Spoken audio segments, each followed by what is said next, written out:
Hello বন্ধুরা, তোমরা সবাই কেমন আছো? নিশ্চয়ই ভালো আছো, সুস্থ আছো আর ভালো তো থাকবেই। আজকে আমি আর একটা নতুন রেসিপি নিয়ে চলে এসেছি তোমাদের সাথে। আজকের রেসিপিটা হচ্ছে ভাজা মশলা দিয়ে মাংস রান্না করা। তোমরা বাড়িতে মাংস রান্না করে খেতে নানা রকম পদ্ধতিতে মাংস রান্না করেছো। আদা রসুন পেঁয়াজ বাটাতে অনেকে খেতে পছন্দ করে না, মাংস একটা আষ্টানি গন্ধ থাকে বলে, মুরগির মাংস বিশেষত। তাই মুরগির মাংসটা ভাজা মশলা দিয়ে আমি আজকে রান্না করব। তাহলে আমি যে ভাজা মশলা দিয়ে মুরগির মাংসটা রান্না করছি সেটা সম্পূর্ণ ভিডিওটা তোমরা দেখো, আর কিভাবে কি করছি, কতটা কি পরিমাণ দিচ্ছি, সম্পূর্ণ তোমরা আমার এই রান্নার ভিডিওর মধ্যে দেখতে পাবে। আমাদের আমাদের যেহেতু ভাজা মশলা দিয়ে মাংসটা রান্না করা হবে বলে ওর জন্য আদা রসুনের পেঁয়াজের পরিমাণটা কম দেওয়া হয়েছে। একটা টমেটো কুচি, দুটো তিনটে পেঁয়াজ কুচি, অল্প একটু সামান্য আদা কুচি আর 5-6 পিস আদা, এই সবকটা কুচিগুলোকে নিয়ে আমরা পেস্ট করে নেব। নিয়ে পেস্টটাকে মাংসর মধ্যে ভালো করে মাখিয়ে নেব।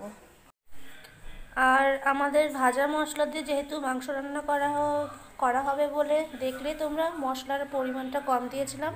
আর ভাজা মশলায় কি কি দেওয়া হয়েছে এখানে: গোটা ধনে, গোটা জিরে, শুকনো লঙ্কা, গোটা গরম মশলা, তেজপাতা, সব হালকা করে কড়াইতে ভালো করে হালকা নেড়ে নিতে হবে যাতে পুড়ে না যায়।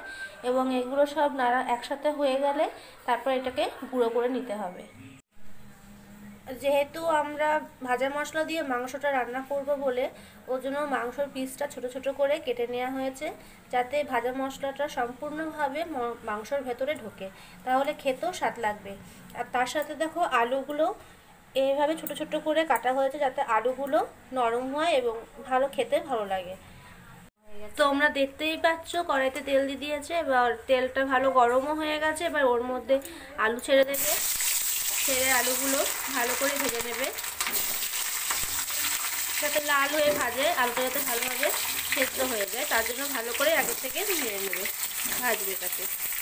আর সবথেকে ভালো ব্যাপার হচ্ছে যখন আলুটা ভাজা হবে তার মধ্যে সামান্য একটু নুন দিয়ে ভালো করে নেড়ে নিতে হবে, তাহলে আলুটা যখন ভাজা হবে নুনটাও আলুর মধ্যে ঢুকে যাবে, যাতে আর হলুদটা দেওয়াতে যাতে আলুটা দেখতেও ভালো লাগে, তার জন্য দেওয়া হলো। আমাদের আলু ভাজা হয়ে গেছে, দেখতেই পাচ্ছ আলু ভাজা হয়ে গেছে। আলুগুলোকে তুলে নেওয়া হয়েছে এবং কড়াইতে একটু বেশি করে সর্ষের তেল দিয়ে দেওয়া হয়েছে। এরপরে একটা একটা করে সব কিছু দেওয়া হবে। প্রথমে দেওয়া হবে শুকনো লঙ্কা চিড়ে, দুটো গোটা শুকনো লঙ্কা, একটা তেজপাতা গোটা, খানিকটা গোটা জিরে, সব তেলের মধ্যে দিয়ে দিয়েছে। দিয়ে যেই মশলাটা আমি পেস্ট করেছিলাম সেই মশলাটা ওর মধ্যে দিয়ে দিচ্ছে।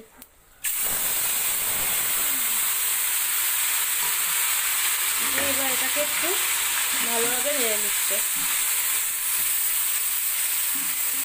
এবার মশলার মধ্যে নেড়ে ওর মধ্যে হলুদ গুঁড়ো দিয়ে দিচ্ছে, পরিমাণ মতো যতটা হলুদ লাগে সেইভাবে হলুদটা দিয়ে দিচ্ছে। ওর মধ্যে নুন দেবে স্বাদ মতন, যতটা নুনের প্রয়োজন ততটা নুন দেবে।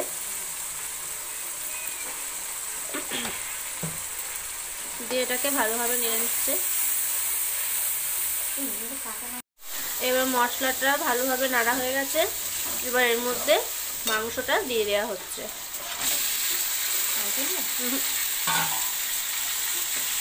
মাংসটা দিয়ে তোমরা মশলাটাকে মাখিয়ে রাখতে পারো মাংসর সাথে, কাঁচা মাংসের সাথে, অথবা কড়াইতে দিয়ে মশলাটাকে হালকা নেড়ে মাংসটাকেও দিয়ে দিতে পারো।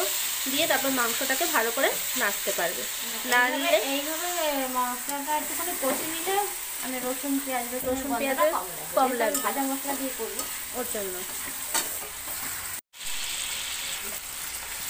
আমার ঘরে যেহেতু ছোট বাচ্চা, ওমকে তোমরা নিশ্চয়ই দেখেছো, ওম ছোট বলে ওর জন্য আমি কাঁচা লঙ্কাটা পেস্ট করে দিইনি, যাতে ঝালটা তাহলে বেশি হয়ে গেলে ও তো খেতে পারবে না, ওই কারণে কাঁচা লঙ্কা চিড়ে দিয়েছি। তোমরা বাড়িতে কাঁচা লঙ্কা পেস্ট করে দিতে পারো, কিন্তু পরিমাণটা একটু কম দেবে।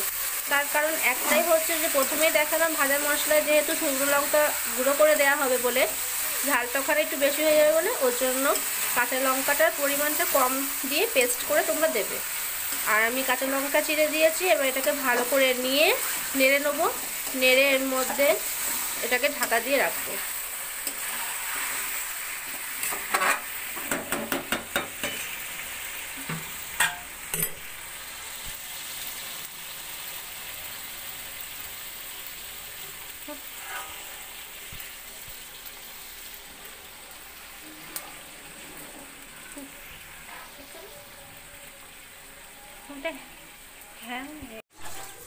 আমার মাংসটা নাড়া হয়ে গেছে এবং নেড়ে আমি ওটাকে থালা দিয়ে চাপা দিয়ে দিয়েছি, দিয়ে গ্যাসটাকে একদম লো করে দিয়েছি যাতে ওটা আস্তে আস্তে সেদ্ধ হয়ে যায় মাংসটা, তার জন্য।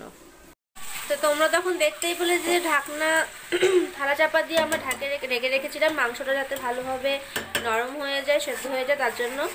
আর মাংসর জল থেকে যে জলটা বেরিয়েছিল সেটাতেই মাংসটা ভালোভাবে সিদ্ধ হয়ে গেছে। ঢাকনাটা তুলে দিয়ে এটাকে ভালো করে কষানোর পরে মা আলুটাকে দিয়ে দিয়েছে, দিয়ে ভালো করে এটাকে নেড়ে নিল।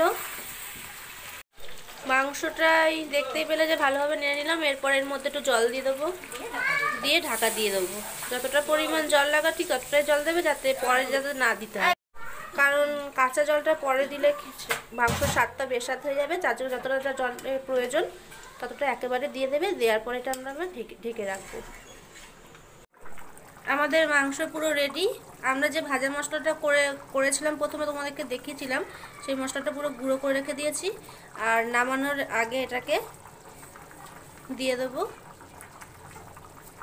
খানিকটা রেখে দেওয়া হলো এটা একটু ফোটানোর জন্য।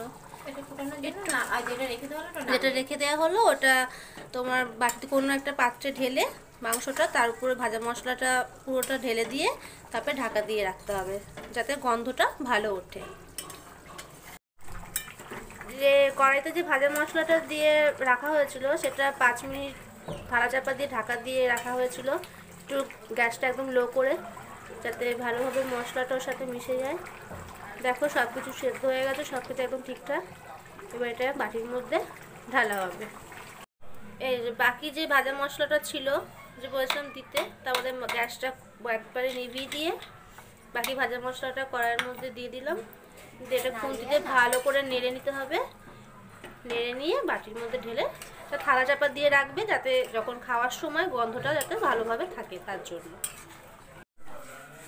ফাইনালি আমাদের ভাজা মশলা দিয়ে মাংস একবারে রেডি হয়ে গেছে, বাটির মধ্যে রাখা হয়ে গেছে। দেখো দেখতেও খুব সুন্দর লাগছে।